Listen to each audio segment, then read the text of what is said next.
All right, so also thank you for being here, and we're gonna talk more about Balaam. We'll go to Joshua 13 and 22. So we see the fate of Balaam, and by this time he became a soothsayer, and children of Israel had defeated him. Among those that had also fought,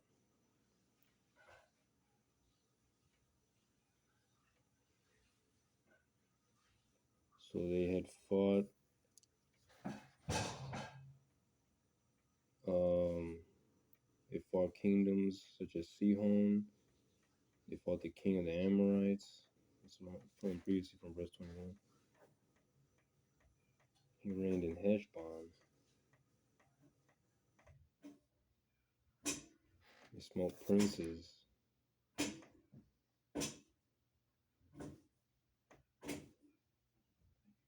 that were also dukes. Well, that's kind of interesting because so that means they can hold two ranks. Huh, that's interesting. All right, so if we go to chapter 24 and verse 9 of Joshua. It says here, then Balak, the son of Zippor, king of Moab. So this is the guy that hired Balaam, and he arose and warred against Israel, and sent and called Balaam the son of Beor to curse you. Okay, this is like a recap. Where we go to verse 10. But I would not hearken unto Balaam. So this is God speaking. But I would not hearken unto Balaam, therefore he blessed you still, so I delivered you out of his hand. Okay, and then in other instances mentioning the false prophet, we go to Micah.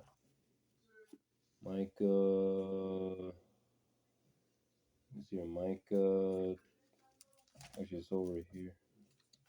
Book of Micah, past Obadiah and Jonah. So Micah 6 and 5. O my people, remember now what Balak king of Moab consulted, and what Balaam the son of Beor answered him from Shittim unto Gilgal, that ye may know the righteousness of the Lord.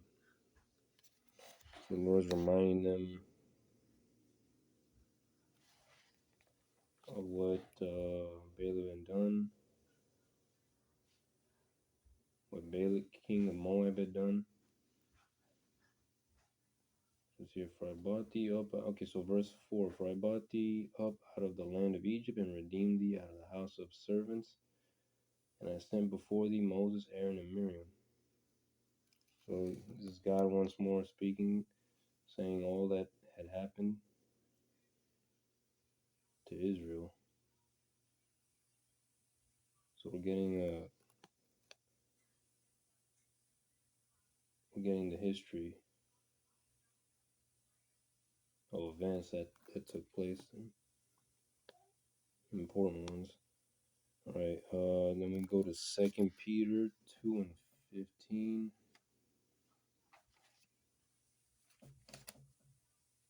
2 Peter 2 and 15.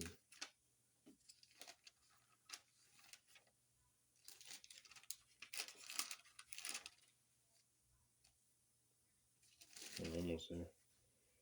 Which have forsaken the right way, Balaam, and are gone astray, following the way of Balaam, the son of Bosor, who loved the wages of unrighteousness.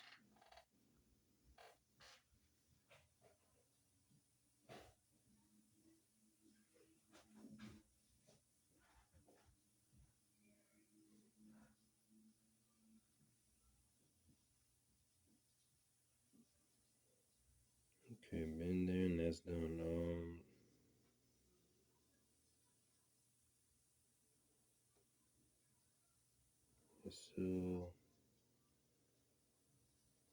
It's Now that I think about it.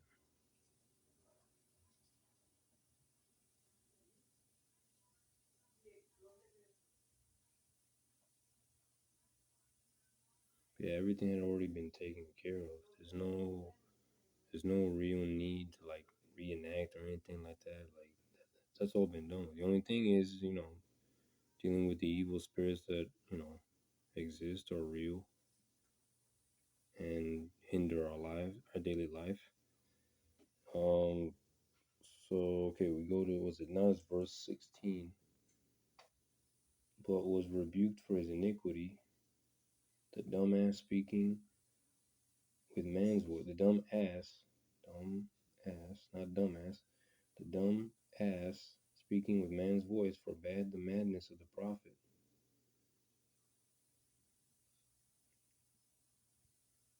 Okay, then we go to Jude 11.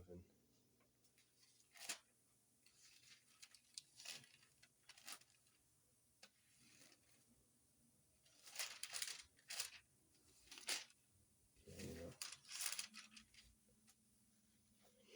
Verse 11, woe unto them, for they have gone in the way of Cain and ran greedily after the error of Balaam for reward, and perished in the gainsaying of Korah.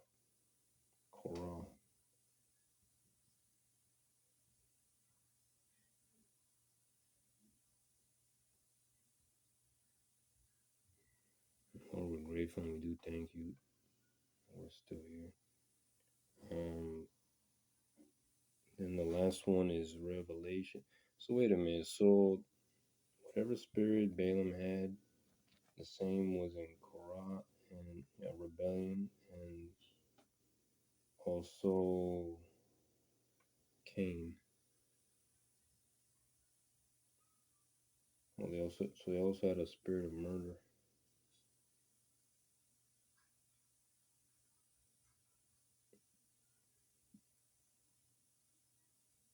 They had hatred. Okay. So Revelation was the last one. I think I'm pretty sure I already mentioned that one already. Like that teaching is still alive to this day, of course. And yeah, rebellion, hate, at least like was able to identify these three spirits: rebellion, hatred, and murder. And that's pretty much it for him. We can talk about another instance of uh so from the okay, so this is Old Testament before the coming of the Lord Jesus Christ. This is we're talking about Satan and his followers.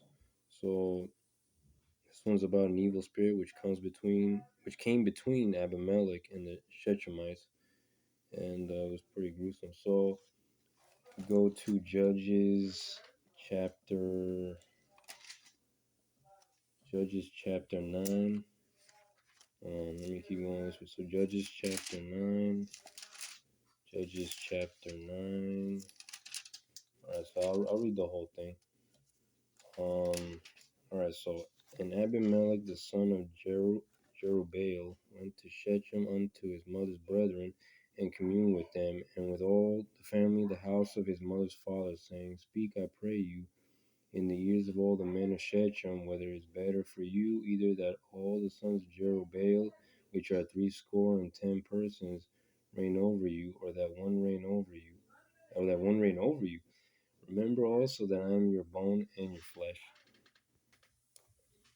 Alright, and his mother's brethren spake of him in the ears of all the men of Shechem all these words, and their hearts inclined to follow Abimelech, for they said, He is our brother. And they gave him 80 pieces of silver out of the house of Baal Berith, wherewith Abimelech hired vain and light persons which followed him.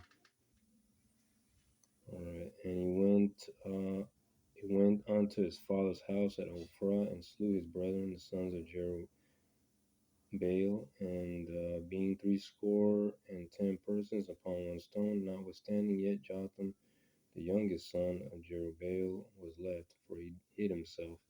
And all the men of Shechem gathered together in all the house of Milo, and went and made Abimelech king by the plain of the pillar that was in Shechem.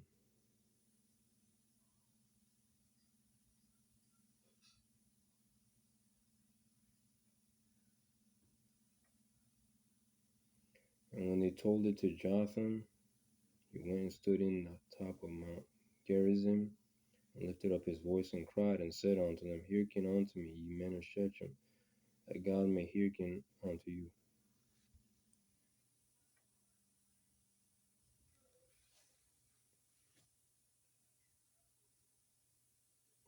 The trees went forth on a time to anoint a king over them, and they said unto the olive tree, Reign thou over us. But the olive tree said unto them, Should I leave my fatness, wherewith by me they honor God and man, and go to be promoted over the trees? And the trees said to the fig tree, Come thou and reign over us. But the fig tree said unto them, Should I forsake my sweetness and my good fruit, and go to be promoted over the trees? Then said the trees unto the vine, Come down and reign over us. And the vine said unto them, Should I leave my wine which cheereth God and man, and go to be promoted over the trees? Then said all the trees unto the bramble, Come down and reign over us. And the bramble said unto the trees, If in truth ye anoint me king over you, then come and put your trust in my shadow. And if not, let fire come out of the bramble and devour the cedars of Lebanon. Now therefore, if ye have done truly and sincerely, and that ye have made Abimelech king, and if ye have dealt well with Jerubbaal and his house, and have done unto him according to the deserving of his hands, for my father fought for you, and adventured his life far, and delivered you out of the hand of Midian, and ye are risen up against my father's house this day, and have slain his sons, 60 persons upon one stone, and have made Abimelech, the son of his maidservant, king over the men of Shechem, because he is your brother. If ye then have dealt truly and sincerely with Jerubbaal and with his house this day, then rejoice ye in Abimelech, and let him also rejoice in you. But if not, let fire come out from Abimelech, and devour the men of Shechem and the house of Milo, and let fire come out from the men of Shechem and from the house of Milo, and devour Abimelech. And Jotham ran away, and fled, and went to Beer, and dwelt there for fear of Abimelech his brother. When Abimelech had reigned 3 years over Israel, then God sent an evil spirit between Abimelech and the men of Shechem, and the men of Shechem dealt treacherously with Abimelech, that the cruelty done to the 60 sons of Jerubbaal might come, and their blood be laid upon Abimelech, their brother, which slew them, and upon the men of Shechem, which aided him in the killing of his brethren. And the men of Shechem set leaders and wait for him in the top of the mountain, and they robbed all that came along that way by them. And it was told Abimelech. And Gaal, the son of Ebed, came with his brethren, and went over to Shechem. And the men of Shechem put their confidence in him. And they went out into the fields, and gathered their vineyards, and trode the grapes, and made merry, and went into the house of their God, and did eat and drink, and cursed Abimelech. And Gaal, the son of Ebed, said, Who is Abimelech, and who is Shechem, that we should serve him? Is not he the son of Jerubbaal? And Zebul his officer served the men of Hamor, the father of Shechem, for why should we serve him? And would to God this people were under my hand, then would I remove Abimelech. And he said to Abimelech, Increase thine army, and come out. And when Zebul, the ruler of the city, heard the words of Gaal, the son of Ebed, his anger was kindled, and he sent messengers unto Abimelech privily, saying, Behold, Gaal, the son of Ebed, and his brethren be come to Shechem, and behold, they fortify the city against thee.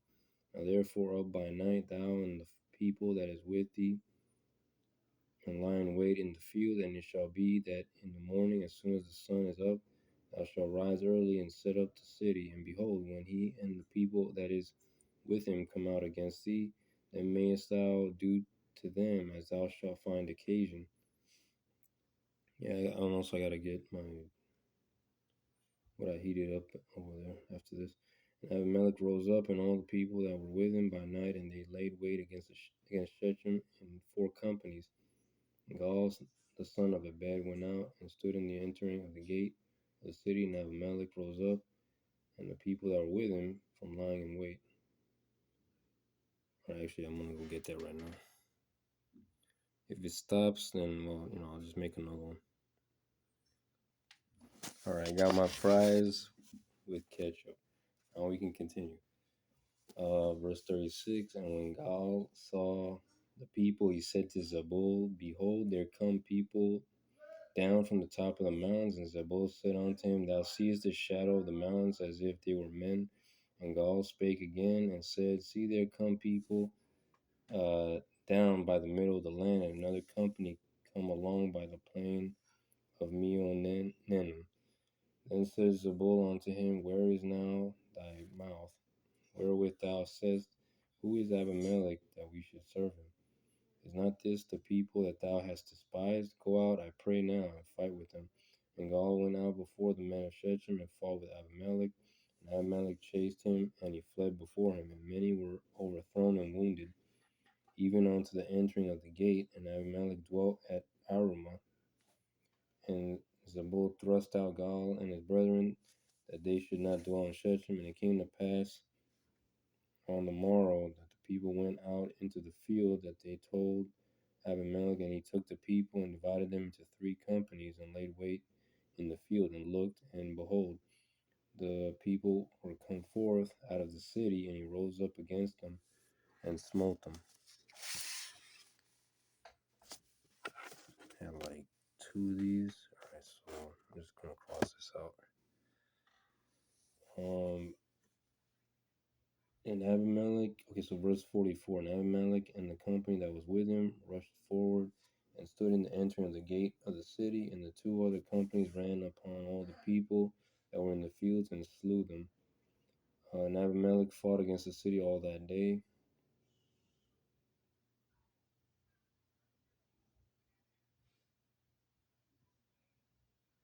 And Abimelech fought against the city all that day, and he took the city and slew the people that was therein, and beat down the city and sowed it with salt. And when all the men of the tower of Shechem heard that, they entered into an hold of the house of the god Berith. And it was told Abimelech that all the men of the tower of Shechem were gathered together. And Abimelech gat him up to Mount Zalmon, and he and all the people that were with him. And Abimelech took an axe in his hand, and cut down a bow from the trees, and took it and laid it on his shoulder, and said unto the people that were with him, What ye have seen me do, make haste and do as I have done. And all the people likewise cut down every man's bow, and followed Abimelech, and put them to the hold, and set the hold on fire upon them, so that all the men of the tower of Shechem died also, about 1,000 men and women. Then went Abimelech to Thebez, and camped against Thebez, and took it. But there was a strong tower within the city, and thither fled all the men and women, and all they of the city, and shut it to them, and gat them up to the top of the tower. And Abimelech came unto the tower, and fought against it, and went hard unto the door of the tower to burn it with fire. And a certain woman cast a piece of millstone upon Abimelech's head, and all to break his skull. Then he called hastily unto the young man, his armor bearer, and said unto him, Draw thy sword and slay me. That man say not of me, a woman slew him. And his young man thrust him through, and he died. And when the men of Israel saw that Abimelech was dead, they departed every man unto his place. Thus God rendered the wickedness of Abimelech, which he did unto his father, in slaying his 70 brethren, and all the evil the men of Shechem did God render upon their heads, and upon them came the curse of Jotham, the son of Jerubbaal. That's pretty much it. I'm gonna eat this.